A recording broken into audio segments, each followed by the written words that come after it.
दादू दावा दूर कर निर्दावे दिन काट केते सौदा कर गए पंसारी के हाट। दादू दावा याद का निर्दावा कैसा दिल की दुर्मत दूर कर सौदा कर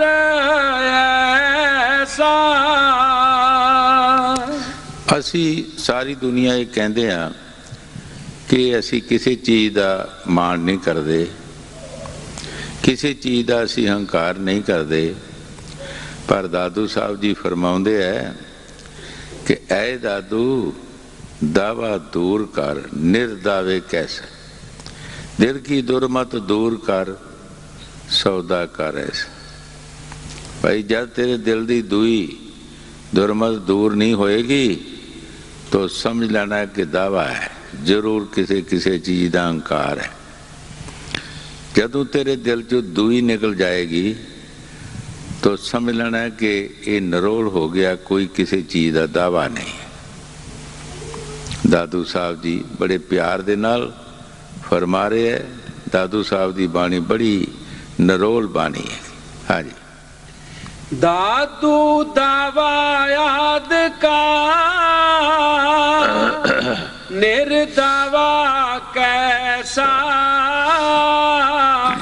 दिल की दुर्मत मत दूर कर सौदा कर ऐसा। फकीरां दा प्यार जिहड़ा हुंदा है उस प्रभु नाल लगा हुंदा है, ਉਹ ਸ਼ਬਦ ਦੀ ਲਜਤ ਲੈਂਦੇ ਹੈ, ਪਰ ਧੋਖੇ ਵਾਲੇ ਫਕੀਰਾਂ ਨੂੰ ਠੱਗਣ ਵਾਸਤੇ ਕਈ ਐਸੇ ਧੋਖੇਬਾਜ਼ ਹੁੰਦੇ ਹੈ। ਕਈ ਵਾਰ ਅੱਗੇ ਵੀ ਦੱਸਿਆ ਹੈ ਕਿ ਨਾਮਦੇਵ ਜੀ ਮਹਾਰਾਜ एक बार दरिया के किनारे कपड़े साफ कर रहे सन ते उन्हां दी लिप जिहड़ी सी वो शब्द नाल लगी सी, अपने ध्यान च काम कर रहे सन। उन्हां नूं पता नहीं कौन आया कौन गया इस रस्ते। एक राही आया, उसने उहदे पास लागे कपड़े खोले अपने ते लक चों थैली खोली रुपइयां दी। पिछले जमाने दे विच ओह थैलियां लम्मी लम्मियां बणियां हुंदियां सांटां, उन्हां नूं डोरां जिहियां पा के लक नाल बन लैंदे क्योंकि भारे हुंदे ही पैसे। ओह कपड़ियां दे उत्ते रखी। एक साधु भी नामदेव दे लागे ही आके उन्हें आसन बिछाया ते उत्थे अखां मीट के बैठ गया। साधु देखता रहा। जदों उसने पानी दे विच डुमकी मारी तो साधु फटाफट उठिया ते वो वासनी जिहड़ी थैली सी रुपइयां दी वो चुक के अपने आसन थले रख लई ते अखां मीट के फिर बह गया। हुण जिस वक्त वो नहा के बाहर आया बंदा, वो कपड़े लान लगा, उसनूं थैली ना लभी। उसने रौला पा दिता, नामदेव नूं कहा कि तू मेरी थैली लई है। नामदेव कहे कि मैनू तो पता ही नहीं तू कद आया कौन गया। भाई मैं अपना काम कर रहा। वो कहता वो होर कोई इत्थे है नहीं, है ही तू ही। वो महात्मा बैठा समाधि ला के, उन्होंने ये चीज़ की जरूरत नहीं कि तू ही मेरी थैली लई है।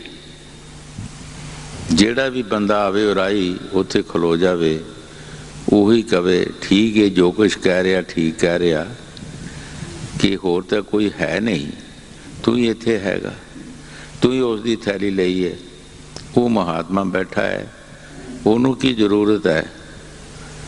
उन्होंने खिच तरू बेचारे ने कोई इधर खिंचे कोई उधर खिंचे। नामदेव बेचारा ਉਹ ਸ਼ਬਦ ਦੀ ਲੱਜਤ ਨਾਲ, ਉਹਦੀ ਲਿਵ ਲੱਗੀ ਸ਼ਬਦ ਨਾਲ ਆਪਣੇ ਕੱਪੜੇ ਸਾਫ਼ ਕਰ ਰਿਹਾ ਸੀ। ਪਰ ਪਰਮਾਤਮਾ ਆਪਣੇ ਪਿਆਰਿਆਂ ਦੀ ਲੱਜਿਆ ਰੱਖਣ ਵਾਲਾ ਸਾਧੂ ਉੱਠ ਕੇ ਗੁੱਸੇ ਵਿੱਚ ਤੇ 2-3 ਧੱਕੇ ਮਾਰੇ ਨਾਮਦੇਵ ਨੇ ਵੀ ਤੂੰ ਨਹੀਂ ਲਈ ਥੈਲੀ ਤੇ ਹੋਰ ਕਿਹਨੇ ਲਈ ਹੈ। ਉਧਰੋਂ ਹਨੇਰੀ ਦਾ ਬੁੱਲਾ ਆਇਆ, ਉਹਦਾ ਆਸਨ ਉੱਡ ਕੇ ਪਰਾਂ ਜਾ ਪਿਆ ਤੇ ਥੈਲੀ ਵਿੱਚੋਂ ਨਿਕਲ ਪਈ ਸਾਰੇ ਲੋਕਾਂ ਦੇ ਸਾਹਮਣੇ। ਜਦੋਂ ਥੈਲੀ ਉਹਦੇ ਆਸਨ ਦੇ ਥੱਲੋਂ ਨਿਕਲੀ, ਸਾਰੇ ਲੋਕ ਉਸ ਮਹਾਤਮਾ ਨੂੰ ਫਿਰ ਲਾਹਨਤ ਦੇਣ ਲੱਗੇ, ਹੋਏ ਮਹਾਤਮਾ ਤੂੰ ਇੱਥੇ ਅੱਖਾਂ ਮੀਟ ਕੇ ਕਾਹਦੇ ਵਾਸਤੇ ਬੈਠਾ ਹੈ? ਚੋਰ ਤੇ ਤੂੰ ਹੈ ਤੇ ਇਹਨੂੰ ਗਰੀਬ ਨੂੰ ਮਰਵਾ ਰਿਹਾ। ਇਸ ਵਾਸਤੇ ਕਿ ਚੰਗੇ ਫਕੀਰਾਂ ਨੂੰ ਜਿਹੜੇ ਸ਼ਬਦ ਵਿਆਸੀ ਉਹ ਠੱਗ ਠੱਗਣ ਵਾਸਤੇ ਆਉਂਦੇ, ਕਰਦੇ ਆਪ ਹੈ ਔਰ ਬਦਨਾਮੀ ਉਹਨਾਂ ਦੀ ਕਰਾਉਂਦੇ, ਪਰ ਉਹਨਾਂ ਦਾ ਰਾਖਾ ਪਰਮਾਤਮਾ ਹੁੰਦਾ ਹੈ। ਹਰ ਵਕਤ ਉਹਨਾਂ ਦੀ ਉਹ ਸਹਾਇਤਾ ਕਰਦਾ ਹੈ। ਨਾਮਦੇਵ ਮਹਾਰਾਜ ਜੀ ਬੜੀ ਕਮਾਈ ਵਾਲੇ ਮਹਾਂਪੁਰਖ ਸਨ। ਖਾਸ਼ ਹਰ ਬੰਦੇ ਨੂੰ ਸਤਾਉਂਦੀ ਹੈ। ਇੱਕ ਉਹਨਾਂ ਦੇ ਵਿੱਚ ਖਾਸ਼ ਆਈ ਕਿ ਜੇ ਕੋਈ ਅਸੀਂ ਬੈਂਤਰ ਲੈ ਲਈਏ, ਕੋਈ ਘੋੜੀ ਲੈ ਲਈਏ ਤੇ ਉਹਦੇ ਉੱਤੇ ਕੱਪੜੇ ਲੈ ਕੇ ਅਸੀਂ ਚਲਾ ਜਾਈਏ ਕਰੀਏ ਘਾਟ ਤੇ ਸਾਫ਼ ਕਰਕੇ ਘਰ ਨੂੰ ਲੈ ਆਵੀਏ ਤੇ ਨਾਲ ਆਪੇ ਚੜ੍ਹ ਕੇ ਚਲਾ ਜਾਈਏ। ਪਰ ਪਰਮਾਤਮਾ ਜਿਹੜਾ ਹੈ ਉਹ ਆਪਣੇ ਪਿਆਰਿਆਂ ਨੂੰ ਹਿਸਾਬ 'ਚ ਹੀ ਰੱਖਦਾ ਹੈਗਾ। ਇਹ ਖਾਸ਼ ਕਈ ਦਿਨ ਸਤਾਉਂਦੀ ਰਹੀ। ਇੱਕ ਦਿਨ ਇੱਕ ਮਾਇਆ ਦਾ ਅਵਸਰ ਬਣ ਗਿਆ, ਮਾਇਆ ਦੀ ਘੋੜੀ ਬਣੀ, ਉਹ ਘੋੜੀ ਰਾਹ 'ਚ ਸੂ ਪਈ। ਉਧਰੋਂ ਨਾਮਦੇਵ ਜੀ ਮਹਾਰਾਜ ਜਾ ਰਹੇ ਸਨ। ਉਸ ਅਫਸਰ ਨੇ ਕਿਹਾ ਆ ਮੇਰੀ ਬਸ਼ੇਰੀ ਚੁੱਕ ਫਲਾਣੇ ਥਾਂ ਜਾਣਾ ਹੈ, ਉੱਥੇ ਲੈ ਚੱਲ। ਉਹ ਅਫਸਰ ਸੀ, ਉਹ ਬਸ਼ੇਰੀ ਚੁੱਕੀ। ਹੁਣ ਇਹ ਪ੍ਰਸ਼ਾਦ ਜਿਹੜਾ ਹੁੰਦਾ ਚੁੱਕਿਆ ਜਾ ਨਹੀਂ ਸਕਦਾ, ਉਹਨੂੰ ਸਾਂਭਿਆ ਨਾ ਜਾਵੇ, ਬੜੀ ਮੁਸ਼ਕਿਲ ਹੈ, ਵੀ ਭਾਰਾ ਸੀ। ਸੋਚਦਾ, ਸੋਚਾਂ ਕਰ ਕਰਕੇ ਤੇ ਕਹਿੰਦਾ ਹੇ ਪਰਮਾਤਮਾ, ਹੇ ਮੇਰੇ ਮਾਲਕ, ਮੈਂ ਘੋੜੀ ਮੰਗਦਾ ਤੇ ਹੈ ਸੀ, ਪਰ ਇਹ ਚੜ੍ਹਨ ਵਾਸਤੇ ਘੋੜੀ ਤੇ ਮੰਗਦਾ ਸੀ। ਇਹ ਨਹੀਂ ਮੈਂ ਮੰਗੀ ਕਿ ਘੋੜੀ ਮੇਰੇ ਤੇ ਚੜ੍ਹੇ। ਤੂੰ ਮੈਨੂੰ ਘੋੜੀ ਤੇ ਦੇ ਦਿੱਤੀ, ਪਰ ਘੋੜੀ ਮੇਰੇ ਤੇ ਚੜ੍ਹਨ ਵਾਸਤੇ ਦਿੱਤੀ ਹੈ ਤੇ ਮੈਂ ਤੇ ਮੰਗਦਾ ਸੀ ਕਿ ਮੈਂ ਘੋੜੀ ਤੇ ਚੜਾਂਗਾ, ਪਰ ਮੈਂ ਅੱਜ ਤੋਂ ਲੈ ਕੇ ਨਹੀਂ ਮੰਗਦਾ ਘੋੜੀ, ਮੇਰੇ ਤੇ ਮਿਹਰ ਕਰ। ਅੱਜ ਤੋਂ ਲੈ ਕੇ ਮੇਰੀ ਇਹ ਖਾਸ਼ ਖਤਮ, ਮੈਂ ਘੋੜੀ ਮੰਗਦਾ ਹੀ ਨਹੀਂ। ਜਦੋਂ ਦਿਲੋਂ ਮੰਨਿਆ ਪਈ ਮੈਂ ਮੰਗਦਾ ਨਹੀਂ, ਤੇ ਨਾ ਘੋੜੀ ਰਹੀ, ਨਾ ਬਸ਼ੇਰੀ ਰਹੀ, ਨਾ ਅਫਸਰ ਰਿਹਾ। ਉਹ ਬਚਾਇਆ, ਪਰਮਾਤਮਾ ਬਚਾਉਂਦਾ ਹੈਗੇ ਆਪਣੇ ਪਿਆਰਿਆਂ ਨੂੰ, ਉਹ ਬਚਾਉਂਦਾ। ਕਈ ਵਾਰ ਅੱਗੇ ਵੀ ਦੱਸਿਆ ਹੈ ਕਿ ਇੱਕ ਫਕੀਰ ਦਾ ਸਿੱਖ ਸੀ। ਉਸ ਸਿੱਖ ਨੇ ਕਿਹਾ ਕਿ ਮਹਾਰਾਜ ਮੈਨੂੰ ਦੁਨੀਆ ਦੀ ਐਸ਼ੋ ਅਸ਼ਰਤ ਦੱਸੋ। ਉਸ ਫਕੀਰ ਨੇ ਕਿਹਾ ਬੇਟਾ, ਦੁਨੀਆ ਦੀ ਐਸ਼ੋ ਅਸ਼ਰਤ ਜਿਹੜੀ ਹੈ ਇਹ ਦੁੱਖ ਹੈ, ਇਹ ਦੁੱਖ ਹੈ। ਤੂੰ ਐਸ਼ੋ ਅਸ਼ਰਤ ਨਾਮ ਜਪ। ਪਰ ਅੰਦਰ ਫੁਰਨਾ ਆ ਗਿਆ, ਬਾਰੋਂ ਬਾਰ ਕਵੇ ਕਿ ਮਹਾਰਾਜ ਮੈਨੂੰ ਦੁਨੀਆ ਦੀ ਐਸ਼ੋ ਅਸ਼ਰਤ ਦੱਸੋ। ਮਹਾਤਮਾ ਚਲਾ ਗਿਆ। ਰਾਤ ਦੇ ਸਮੇਂ ਉਸ ਮਹਾਤਮਾ ਨੇ ਐਸੀ ਉਹਦੀ ਸੁਰਤ ਨੂੰ ਖਿੱਚਿਆ, ਇੱਕ ਕਟੰਜਾਂ ਦਾ ਦੇਸ਼ ਸੀ, ਉੱਥੇ ਚਲਾ ਗਿਆ। ਇੱਕ ਘਰ ਜਾ ਕੇ ਪੈਦਾ ਹੋਇਆ। ਜਦੋਂ ਪੈਦਾ ਹੋਇਆ ਖੁਸ਼ੀਆਂ ਹੋਈਆਂ, ਜਵਾਨ ਹੋਇਆ, ਵਿਆਹ ਸ਼ਾਦੀ ਹੋਈ, ਫਿਰ ਖੁਸ਼ੀਆਂ ਹੋਈਆਂ। ਫਿਰ ਉਹਦੇ ਬਾਲ ਬੱਚਾ ਹੋਇਆ, ਫਿਰ ਖੁਸ਼ੀ ਹੋਈ। ਫਿਰ ਪਲੇਗ ਦੀ ਬਿਮਾਰੀ ਆਈ ਤੇ ਉਹ ਸਾਰੇ ਮਰ ਗਏ। ਫਿਰ ਗਮੀ ਆ ਗਈ, ਕੋਈ ਨਾ ਰਿਹਾ, ਇਕੱਲਾ ਰਹਿ ਗਿਆ। ਹੁਣ ਸੋਚਦਾ ਹੈ ਕਿ ਕਿਸੇ ਸ਼ਹਿਰ ਬਾਜ਼ਾਰ ਵਿੱਚ ਜਾ ਕੇ ਮੈਂ ਮਜ਼ਦੂਰੀ ਕਰਕੇ ਕਿਤੇ ਰੋਟੀ ਖਾ ਲਵਾਂਗਾ, ਗੁਜ਼ਾਰਾ ਕਰਾਂਗਾ। एक शहर सी नज़दीक, उत्थे चला गया, पर उस शहर का राजा मर चुका सी।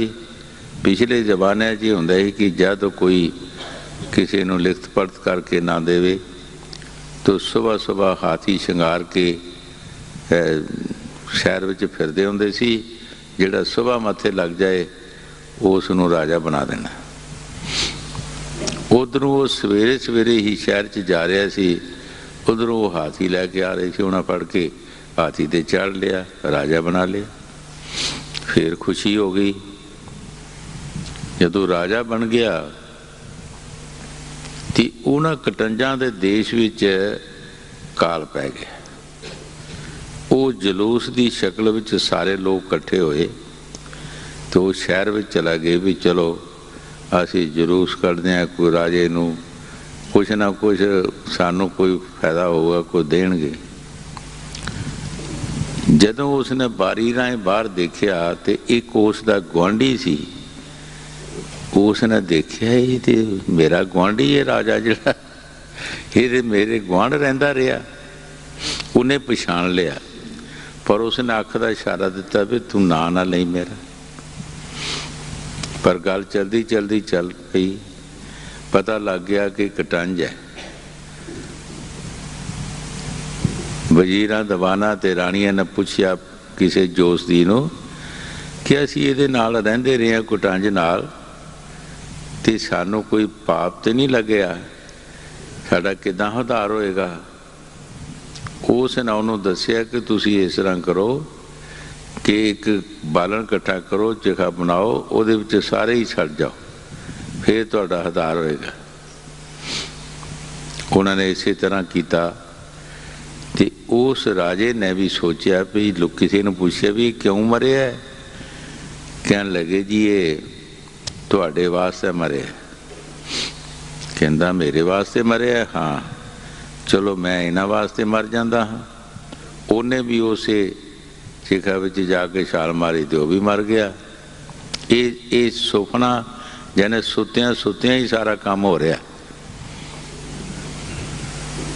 जदों जाग आई तो उन्होंने सब कुछ लभन लिया फिर कित्थे मैं पैदा होया, कितना मेरा खुशियां हुई, किन्नी गमी आई। ट्राई करने वास्ते चला गया उस देश दे विच कि मैं देखा तो सी भी गल ठीक है। जदों देखदा तो वही थे उन्होंने लभदा अपना जिथे रहिंदा सी ते गुआढ़ी भी वाकफ लभन ते पुछया उन्होंने भाई इत्थे पहले रहिंदा कौन सी। कहन लगे भी इत्थे फलाना बंदा रहिंदा सी ते फिर की होया, कहंदे प्लेग दी बीमारी आई, उहदा सारा परिवार जिहड़ा सी मर गया। उन्होंने सबूत हो गया सारा कि वाकया मरिया भी ऐसी, सारा मर गया। फिर वो एक शहर में चला गया, उत्थे वो राजा बन गया। फिर वो राजा जिहड़ा सी बाकी वजीर दीवान ते राणियां सब चिखा विच जल के मर गईयां ते वो राजा भी उत्थे मर गया। हुण सारा राजे नूं जाने उस नूं शहर विच जाके भी सारा सबूत लिया तो सब कुछ लभा भी इत्थे मैं रहा, इन्हां महलों विच रहा, इत्थे सड़िया, सब कुछ उस नूं लभा। फिर अपने मुर्शद नूं पुछदा कि महाराज मैनू दुनिया की ऐशो अशत दसो। मुर्शद ने कहा अजे कोई कसर रहिंदी है। मुर्शद ने कहा बेटा कोई कसर रहिंदी है, इहो ऐशो अशर जिहड़ी तू देख लई है कि तू एक जगह ते जाके पैदा होया। जदों तू पैदा होया तेरियां खुशियां हुईयां, ढोल ढमक्के बजे, फिर तेरी शादी हुई, फिर खुशी हुई, फिर तेरे घर औलाद हुई, बाल बच्चा होया, फिर खुशियां हुईयां, फिर वो मर गए, फिर गमी आ गई। फिर तू राजा बनया, फिर तू मर गया। पहला राजा बनया खुशी हुई, फिर मर गया, फिर गमी आ गई। यही दुनिया की ऐशो इशरत और की है, कोई कसर तो नहीं रही है। मुरशद ने उसनू बचाने वास्ते सब कुछ सुपने दे विच भुगता दिता कि यही दुनिया की ऐशो इशरत है।